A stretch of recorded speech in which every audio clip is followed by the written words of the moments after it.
Hello and welcome back to the MLB DFS slate breakdown for Tuesday, June 18th. We're here. We're going to be breaking it down. We got another big slate to go over, and we will do the normal. We will go over the perfect lineups from yesterday, the winning lineups, some pitchers to consider for today, and stacks to consider. Now, before we get into all that, please like, comment, and subscribe to the video. Helps us a ton. Just improve the reach a little bit. If you can do that daily, we very much appreciate it. And as always, come join us. Our platform's just getting better. Got more new stuff dropping very soon. It is a good time to get involved, and we have football right around the corner. But right now, baseball is our only show, and let's get into it. So, get over to the perfect lineups on FanDuel. We got James Paxton in Colorado. Just had himself a game. 7 innings, 8 Ks, 1 earned run, which was a home run. And he only allowed 2 hits. He had a great game. Good for him. I would never have guessed he would have had that type of game yesterday with the conditions, with how inconsistent he's been, and with the propensity for the Dodgers to just pull him early in some games. So that one is surprising to me, and I didn't get there. Next, we had for hitting, 3-man Mets stack. Mets just went absolutely nuts. We had a 2-man Phillies stack, and then a couple one-offs to get it done. All in all, pretty wild slate here. Pretty high scoring slate too. 345.5 was the perfect lineup. Then the winning lineup went to Iggy Dash with 254.2. They had Paul Skeens, who just did enough. He was super high owned, but he did well, and there wasn't enough of a difference between Skeens and, say, Paxton to really matter that much. What he did offensively, 4-man Met stack, 3-man Philly, 1-man with the Cub and Tauchman, who Tauchman got pulled early. He only had 2 at-bats, but got 6 points, and that was enough for Iggy to win, as he won by 3.1. So congrats to Iggy. Way to go. And let's get into the FanDuel slate, see what we got there. So we got Reese Olson. He is a guy that I liked yesterday. And then James Paxton. 3-man Philly stack, 2-man Mets, couple one-offs after that, with the winning lineup on DraftKings going to Wee Wills 8, who absolutely crushed second place, winning. He almost won by 20 points. That's just wild. That is over a home run difference. And what he did, Paul Skeens, Braxton Garrett, had a 4-man Philly stack here, 2-man Boston, and then a 2-man Angels stack. So 4-2-2 gets it done. So congrats to them. And let's get into this slate here.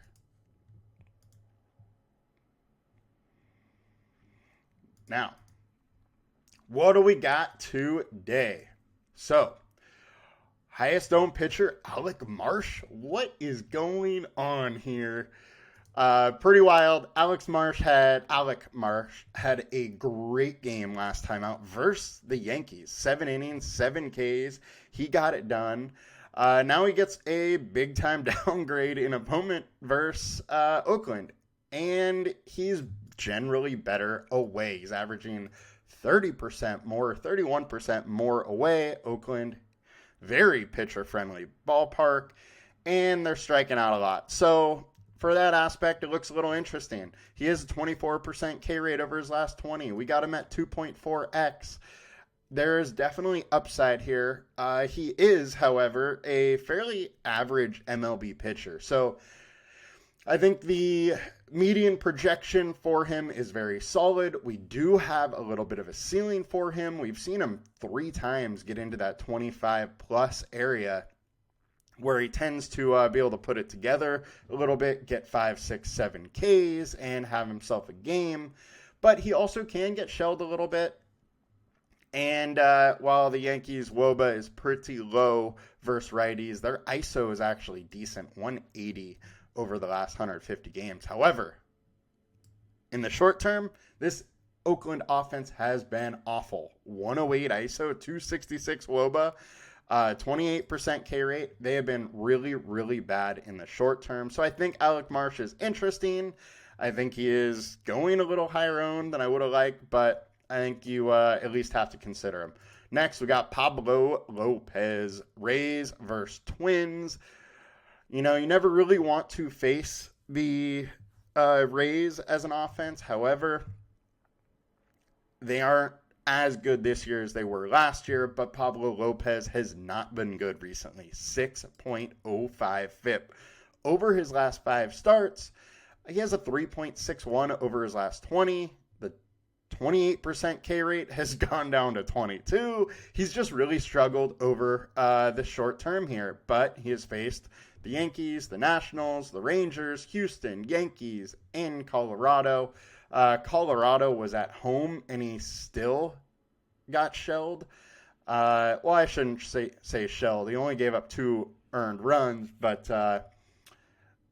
the Twins ended up giving up 9 that game, but they won 17-9. Anyways, all in all, it's an okay spot for him. His price is cheaper than it probably should be, but he hasn't been pitching great. So, you know, it's one of those questions where is it just because he was pitching to some really good opponents, or has he just been off a little bit? His StatCast data is okay. He's definitely allowing too many barrel balls, but, you know, not allowing much hard contact, 21%. Soft contact is way low at only 15%, but not allowing that many line drives. Ground balls are at a decent clip. Fly balls are at a decent clip. It's just the barrel balls he's been giving up too much a little bit. I do also have to say this game does have some weather issues, so we need to check this one later. I think there's a good chance that Pablo Lopez becomes a little lower owned than expected. Next, Chris Bassett. Bassett's been pitching absolutely unbelievable. 2.49 FIP over his last 5 starts. However, White Sox twice, Pittsburgh, Oakland, and Milwaukee is who he has faced. So he hasn't really faced who's who in offenses.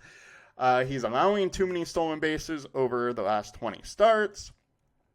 Boston will steal a base on you, and they're good versus righties. So it is not a great matchup for him, but he can get it done. He is at home. He does well at home. I don't mind Bassett, but I definitely have my reservations with the fact that Boston is good versus righties. And it seems like that offense is kind of clicking right now. So I don't love Bassett, but on today's slate, with the pitchers that we have, there's really not that many spots that you absolutely love. So I think Bassett firmly has to stay in your player pool. Next, we got Framber Valdez. Framber Valdez has been shaky this year. He has a great start, then he gets shelled. He has a great start, he gets shelled. He has an okay start or a couple of okay starts, but he hasn't been able to put it together. I do have to say, though, his StatCast data is starting to look a little bit better. His ground balls have gone way up. The hard contact is starting to come down. Still allowing too many barreled balls, but at least he is better away. And this White Sox team is not that scary, especially to lefties. Striking out at almost 29%. Super low WOBA. ISO 115. I am interested in Framber. He is probably one of my favorite pitchers to look at today. Him, Alec Marsh is interesting, although inconsistent. And yeah, next we got, I skipped Tobias Myers. Myers been pitching decent. 3.53 FIP over his last 5 starts. He has had 2 really good starts in a row. I do have to warn, he only went 66 pitches last game, but the start before that was 100 pitches. So I don't think we have to worry too much about his pitch count. What I worry about is his upside. We have a spot where 21% K rate and 21% combined K rate, but he is only 6.5K at 2.2x. This Angels offense isn't that scary, so I would say he is in consideration. But he's not great. If you want to pay up for hitting, though, he is absolutely an option to use. We have him at 2.2x. Mighty fine with that. The projection is just kind of meh. It's an okay spot. It's not a great spot, but I would say that there's a fairly likely chance that they win. Next, we got Griffin Canning. Milwaukee lineup is hitting righties very hard. We still do have to worry about William Contreras not being in the lineup tonight, so that does hurt the Milwaukee offense as a whole, as he is a very, very dangerous hitter. But all in all, Griffin Canning hasn't been good this year, and I don't know if I can really trust him versus this Milwaukee offense. Nasty Nestor has definitely fallen off a little bit lately. He was pitching extremely well. That FIP has come up, 4.68. I do, however, think he has some positive regression coming to him. However, I don't know if it's coming today. He is way better at home. 49.2% better at home. Baltimore striking out 23% versus lefties. They have a 320 WOBA versus lefties, 180 ISO versus lefties, so they definitely hit lefties hard.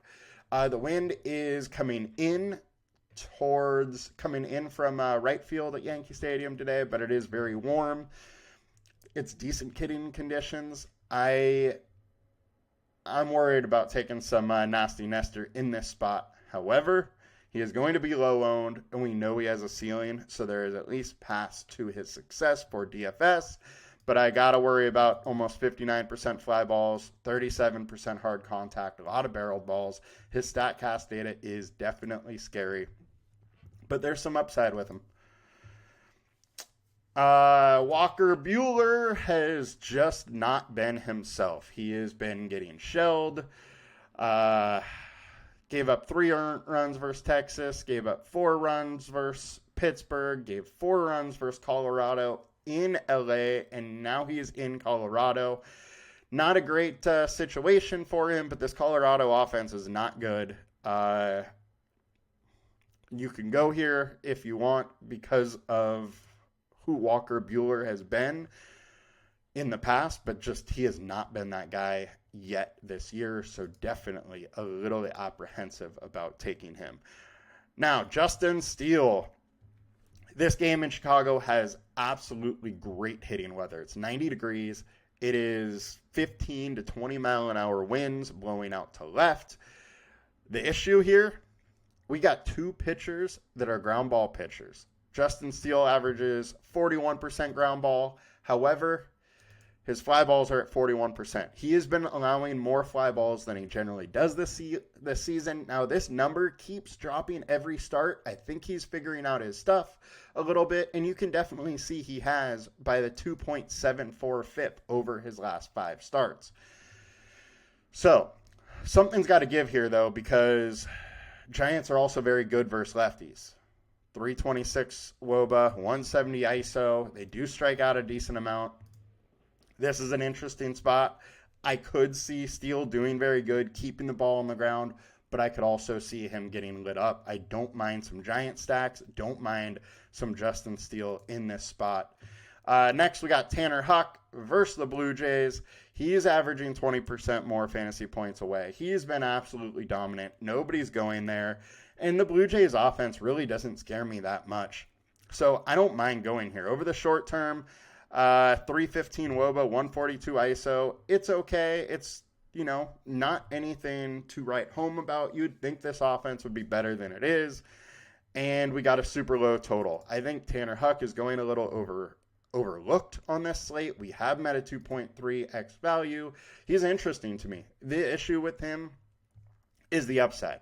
23% K rate over his last 20 starts, and Toronto's only striking out 18%.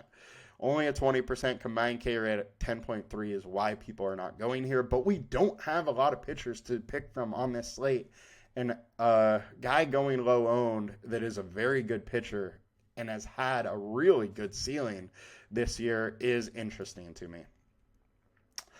Pay down options, Spencer Swollenback, he hasn't done much so far in his big league career, but he's only 7K and versus Detroit, so it's at least of interest. I don't love the spot, but I don't mind having a little bit of him.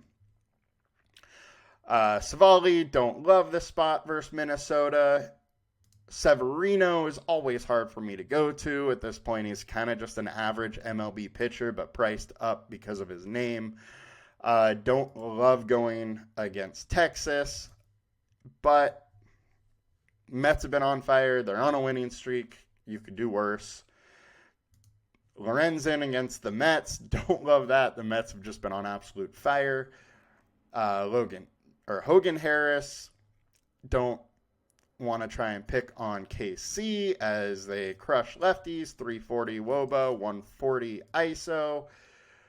Albert Suarez versus the Yankees is a tough spot as Yankees have a 345 WOBA and 203 ISO versus righties. Just absolutely crush them. Suarez, I think I can't do it. Got to talk about Logan Webb a little bit because it is in this game with very good hitting weather. And he has crushed the Cubs. 75 plate attempts, 176 ISO, 22% K rate. 176 average, 150 ISO, 216 WOBA.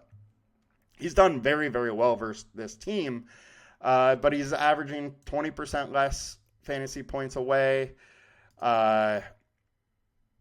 Cubs have been okay versus righties, but he's allowing 52% ground balls, only 17% fly balls. Where Logan Webb could get into trouble, 30% line drives, 40% hard contact, 11 barreled balls over the last month. That is a lot of barreled balls. He is definitely having trouble missing bats a little bit. We have nice hitting weather. This is one of those spots where it's just a tough call here. I think the Cubs definitely have path to success on the stack side, but Logan Webb is one of the elite pitchers in the major leagues, and he keeps the ball down generally. I don't mind taking some Logan Webb as a shot in the dark here. He's going super low owned. He's a very solid pitcher. There is some upside worry with his K rate, but I'm willing to take it. There's not much pitching wise today. We have warts all over pretty much every single pitcher that we can pick in this slate. It might be a slate where we just take 5-6 pitchers and spread the ownership across them and hope stacks go into the right lineups. But Logan Webb is definitely one of the guys I would consider. All right, let's get over to FanDuel. Try and make this one a little bit quicker. Alec Marsh going high owned here. Now, his price is way higher, $8,800 on FanDuel. I have a hard time getting there on FanDuel. My issue is he only has a few games where he even has a quality start. Now we need him to get a quality start, a win, and strike guys out. I think it's a big ask for a guy that is an average MLB pitcher and he's going super high owned. I don't mind some Marsh, but it's kind of hard for me to get there at like 30% owned on FanDuel. I like Framber. Bassett, I don't mind, but, a little tricky. Pablo Lopez, probably going under-owned here on FanDuel where it might be worth taking a shot on Lopez. I love Tanner Huck, but 11K is expensive in a spot versus the Blue Jays that just doesn't give much upside in that K department. Logan Webb, still absolutely in consideration, even with that weather. And if you really want to go wild, you could go Walker Buehler versus the Rockies that just aren't very good. However, it's in Colorado, and that's the only place Colorado can hit. Now, let's get to some stacks.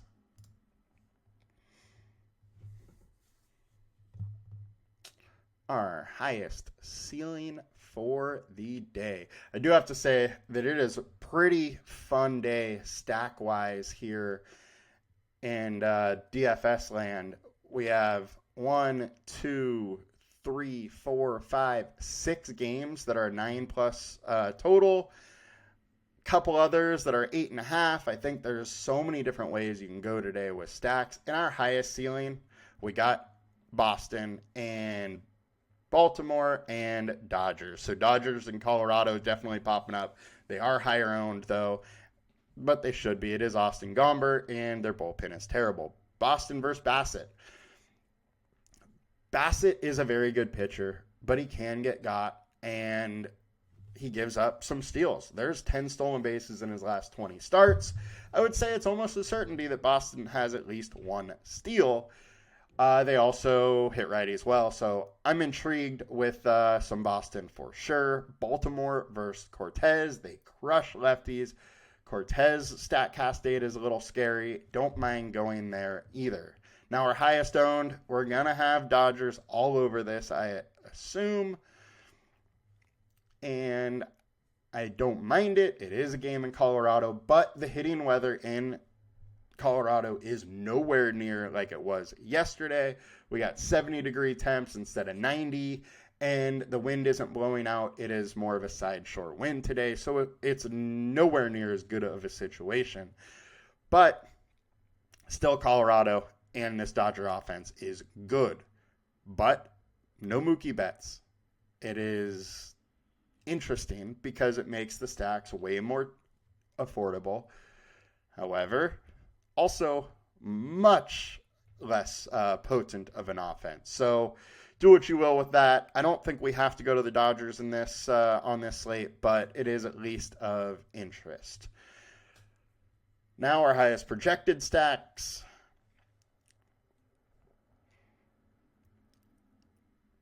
And Dodgers are all over it once again here. It is a Colorado game, so I guess it's not that surprising. Get over to the value spot.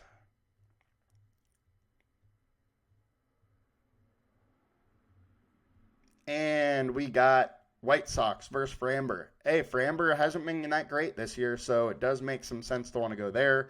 It'll be super low owned, and they are cheap. Houston popping up versus Jonathan Cannon.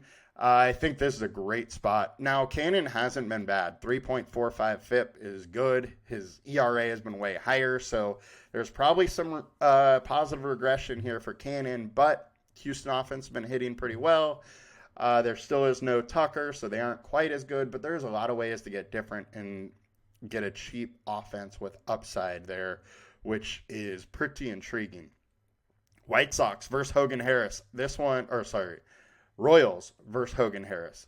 This one's super interesting to me. I like the Royals team. They are cheap. There's also studs in the lineup that you can count on. And Hogan Harris hasn't been great. 4.86 BIP over his last 20. 4.63 over his last 5. That bullpen, the back end of the bullpen's very good, but there's still some middle relief that is not very good. If they can get Hogan Harris out early, they can definitely get to that team. We saw the ceiling, so let's get over to the teams and check the little overview of what we got going here. All right, so highest implied totals, we got the Dodgers, Cubs, Colorado, Houston, and San Francisco. All 5 of them we've pretty much covered. We haven't talked about Colorado. I'm definitely interested in Colorado. Like I said yesterday, Colorado routinely goes under-owned in Colorado, and it's not like Walker Buehler's been good. There's a high average hard contact rate. He has a 4.78 FIP over his last 5 starts, 4.5 over his last 20. People probably are staying away a little bit because of the Walker Buehler name, but simply Colorado hasn't been good, so I don't mind going there whatsoever. I love the hitting weather in Chicago with the Cubs and the Giants. However, both pitchers are solid at keeping the ball on the ground. So either they're going to pitch well and it's not going to be much offense, or if they struggle to keep that ball down, it's going to be batting practice and these teams are going to light them up. Don't mind going with either of them. Braves have been hitting decent. It is very warm in Hotlanta. Winds are, I think, slightly coming in, though, but Mize, I don't mind trying to pick on. I love the spot for the Brewers. They got a bad bullpen to go against. Griffin Canning hasn't been good. I think it makes a lot of sense there. Both Yankees and Baltimore are in an interesting spot, as well as the Twins. Mets have been on fire. And then Royals are in an interesting spot. And look, if the Dodgers, just for whatever reason, didn't do anything versus Austin Gomber, the Cubs with a 5 implied run total down to Baltimore, or say Boston, is only 0.9. So it is less than a run difference from Boston to the Cubs. I think a ton can happen today, and we do not need to stick to these guys that are in the 5+ range. Plenty of ways to get different and have some upside on these stacks. So that'll do it for us today, guys. Good luck, and I'll be back tomorrow. Peace!